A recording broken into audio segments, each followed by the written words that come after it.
Ada 6 golongan yang masuk neraka karena 6 perkara. Yang pertama, al-umara'u bil ju'uri, penguasa pemerintah yang sewenang-wenang. Yang kedua, wal arrabu bitasubi, orang badui yang fanatis kesukuan.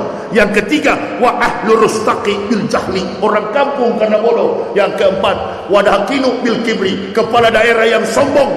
Yang kelima, wa tujaru bil hianati, pedagang-pedagang pengkhianat.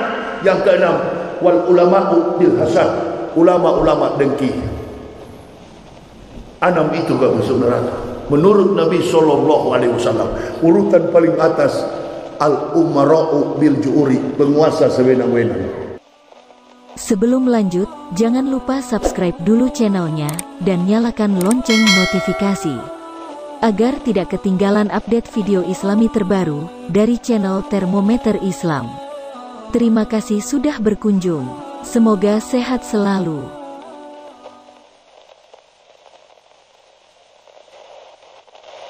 Kalau dari pemerintah sampai ke bawah, makanya ada isu tentang vaksin. Saya maunya mengusulkan Pak Jokowi dan Pak Maruf dulu divaksin. Betul apa betul? Karena kecurigaan masyarakat di bawah ini sudah terbelah.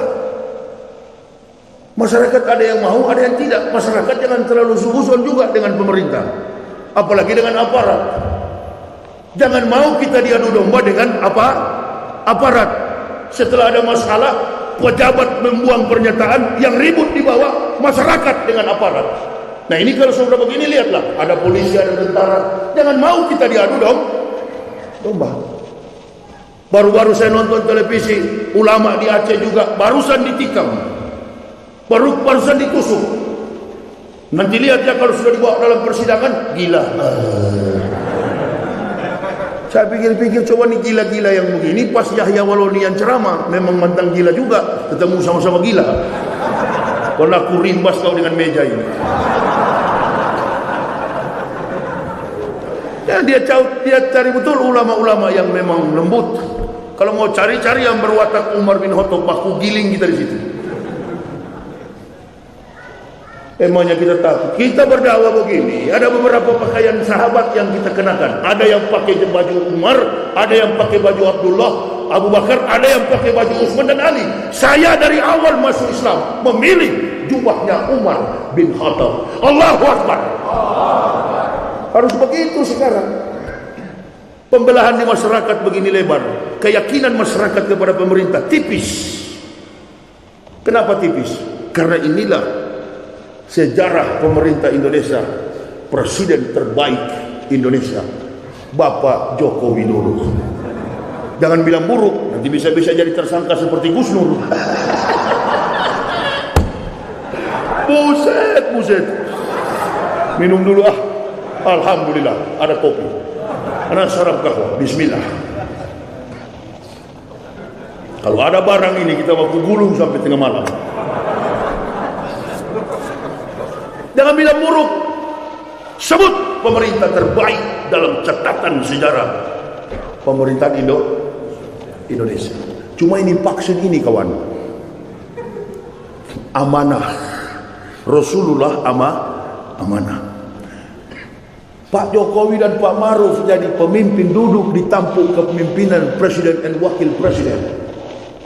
Itu karena amanah. Saya dan Bapak Ibu yang bilang, Rob, duduk. Kita yang memberikan amanah. Aspirasi dalam mengejawantahkan sila yang keempat. Kerakyatan yang dipimpin oleh hikmat kebijaksanaan dalam permusyawaratan perwakilan. Melalui siapa? Dewan Perwakilan Rakyat. Amanah. Duduk. Pak Jokowi, Pak Maruf duduk di situ. Mata Najwa bertanya, sudah setahun pemerintahan, masyarakat bertanya, Pak Maruf di mana sekarang? Oh, saya ada di rumah. Apa yang sudah Bapak buat? Banyak. Memberantas radikalisme sudah. Sebenarnya banyak yang kami buat, cuma kan ada virus-virus ini. Pak Maruf, Sebelum ada virus memang sudah ke bawah ini pemerintahan. Indonesia sudah memasuki resesi. Ekonomi kita minus 5%, hutang makin bertumpuk. Pak Jokowi dan Pak Maruf ini satu mantan kiai, satu orang dari kampung. Pak Jokowi ini jujur, tapi dikeliling kiri kanan beliau berdua ini para bajingan yang membisikkan hal-hal yang tidak baik, membuat kontroversi di masyarakat. Dan ini bajingan ini bukan orang-orang muda, kawan. Ini sudah rambut putih semua yang di samping kiri kanan ini, yang tukang-tukang atur ini. Generasi muda, generasi milenial, generasi abad 21, berpenampilan berakhlakul karimah sebagaimana baginda Nabi sallallahu alaihi wasallam. Tidak berkutik karena tidak amanah, tidak berkutik karena tidak adil. Nabi sallallahu alaihi wasallam istatun yakulu naroh bisitatin. Ada 6 golongan yang masuk neraka karena 6 perkara. Yang pertama, al-umara'u bil jumuri, penguasa pemerintah yang sewenang-wenang. Yang kedua, wal arabu bitasubi, orang badui yang fanatis kesukuan. Yang ketiga, wa ahlur rustaqi bil jahli, orang kampung karena bodoh. Yang keempat, wadakinu bil kibri, kepala daerah yang sombong. Yang kelima, wa tujaru bil hianati, pedagang-pedagang pengkhianat. Yang keenam, wal ulama'u bil hasad, ulama-ulama dengki. 6 itu gak masuk neraka. Menurut Nabi sallallahu alaihi wasallam, urutan paling atas al-umara'u bil ju'uri, penguasa sewenang-wenang. Penguasa yang tidak adil. Kalau dari pihak sebelah komentar, tangkap. Abu Jomos, Abu Budika, Abu Bakar, Abu Lantai, Abu Gedung enggak ditangkap. Asal pro pasti aman. Asal pro pasti aman. Basir yang menghabiskan dana negara 94 miliar bocor atas penelitian Indonesian Corruption Watch, pengamat korupsi Indonesia. Lolos 94 miliar. Bebas menjatuhkan reputasi orang, bebas menjatuhkan, menjelek-jelekan, memberangus hak demokrasi seseorang, bebas menjelek-jelekan hak politik warga negara, asalkan mereka di pihak penguasa. Insya Allah aman. Inilah pemerintah terbaik, aman dan adil. Pancasila, 1. Ketuhanan yang Maha Esa. Mau dirubah tapi tidak jadi dengan ketuhanan yang berkebudayaan. 2. Kemanusiaan yang adil dan beradab. Kemanusiaan yang adil dan beradab, makna filosofis humanity and adil. 3. Persatuan Indonesia terpecah-pecah akibat mempertahankan tampuk kepemimpinan. 4. Kerakyatan yang dipimpin oleh hikmat kebijaksanaan dalam permusyawaratan perwakilan. Ada berapa partai kita di Indonesia? Ada berapa partai kita di Indonesia? 10 apa 11? 9 apa 8? 11. Hanya 2 yang pro dengan mayoritas rakyat yang berdemo, Demokrat dan PKS. Saya bukan orang Demokrat, saya juga bukan orang PKS. Tapi hanya ini yang betul-betul mewujudkan sila keempat. Undang-undang Omnibus Law, undang-undang cilaka, cipta lapangan kerja. Iya, cilaka, undang-undang cilaka itu. Memang celaka. Orang demo berjilid-jilid sampai hari ini masih demo. Sampai hari ini masih demo. Apa itu? Omnibus Law. Ada satu sosok pengamat hukum, ada satu lawyers terkenal di Indonesia, bukan beragama Islam, Hotman Paris Hutapea, mengatakan, saya sudah membaca khusus dalam pasal pertanahan, apabila masyarakat Indonesia membaca secara spesifik dalam pasal dan ayat ini, maka semua orang Indonesia akan turun ke bawah.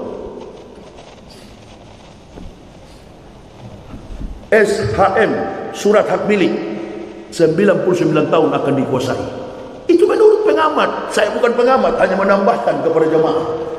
Kalau kami ustaz berbicara begini, mengkritisi pemerintah, mengkritisi sesuatu, bukan dalam konteks etos dan kinerja pemerintah, tidak ada urusan dengan kami pendakwah. Urusannya adalah kezoliman yang begitu lebar di bawah. Kebetulan saya sebagai pendakwah Islam, mayoritas bangsa ini beragama, harus saya bela dong.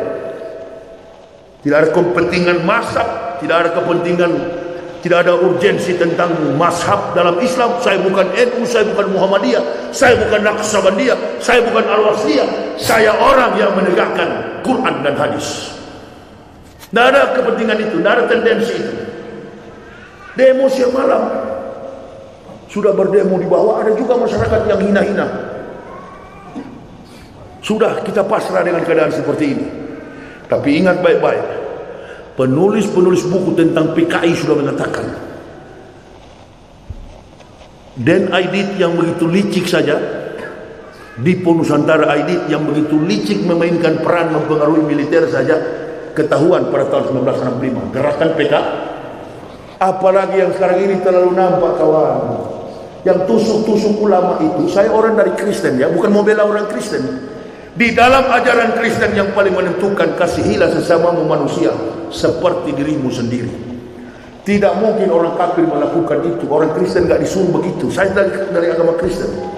Saya menentang Kristen karena ajarannya, bukan karena perilaku, akhlak dan etika. Ini saya dari Kristen, buktinya berguna bagi Islam. Daripada antum pakai sorban di kepala masuk gereja nyanyi lagu gereja, dibilang munafik, marah. Aneh di dunia ini, Indonesia ini, saya keluar dari gereja, dia masuk ke sana. Yang munafik-munafik ini saya mau sarankan, sudahlah, gak usah ngaku-ngaku Islam. 100% berprinsip, hitam katakan hitam, putih katakan putih. Coba lihat minuman saya ini, selalu air putih dengan kopi. Apa makna filosofis yang terkandung dari minuman ini? Ini yang menunjukkan karakter pendakwah. Memang hitam-hitam, putih-putih. The colors of Quran, black and white. Isi the contents Holy Quran adalah hitam dan putih, nggak ada abu-abu. Makanya lambangnya putih. Dan kalau mau bergaul dengan kafir, sekaligus aja baptis dengan nama Bapa, Anak dan Roh Kudus. Salah, Roh Kudus, baptis.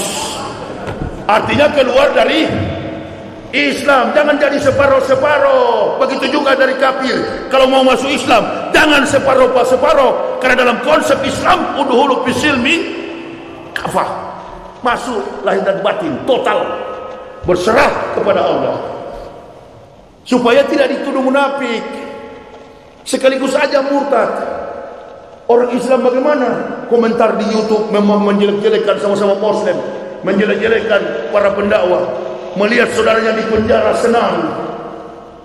Innalillahi. Di mana rasa keimanan kita ini? Karena sudah dikaburkan hubud dunia, ra'sukuli, otiat. Cinta kepada dunia adalah akar dari segala dosa. Bukan akhlak Nabi itu. Makanya saya bela Nabi. Bela Nabi nggak usah demo. Bela Nabi itu tunjukkan akhlak berkasih sayang sesama Muslim. Tuh cepat sekali.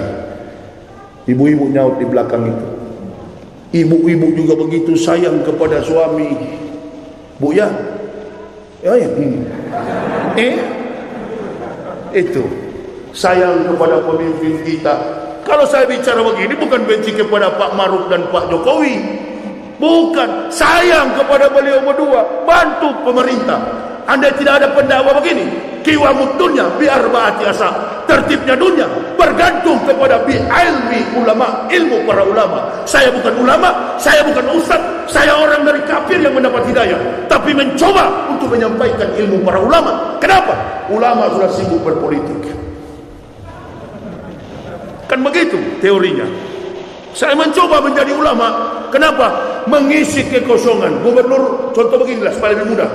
Setiap gubernur Riau ditangkap, ada nggak PLT? Nggak usah jauh-jauh kasih contoh. Di Mekah, Madinah terlalu jauh, di Amerika terlalu jauh.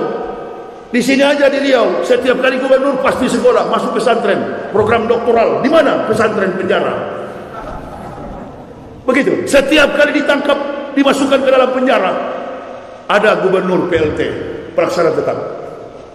Nah sama. Saya sayang kepada agama ini. Kenapa saya sayang cinta kepada agama ini? Karena agama inilah yang menyelamatkan kami sekeluarga, istri dan anak. Yang tadinya kami ahli neraka menjadi ahli surga. Amin ya Allah ya Rabbal alamin.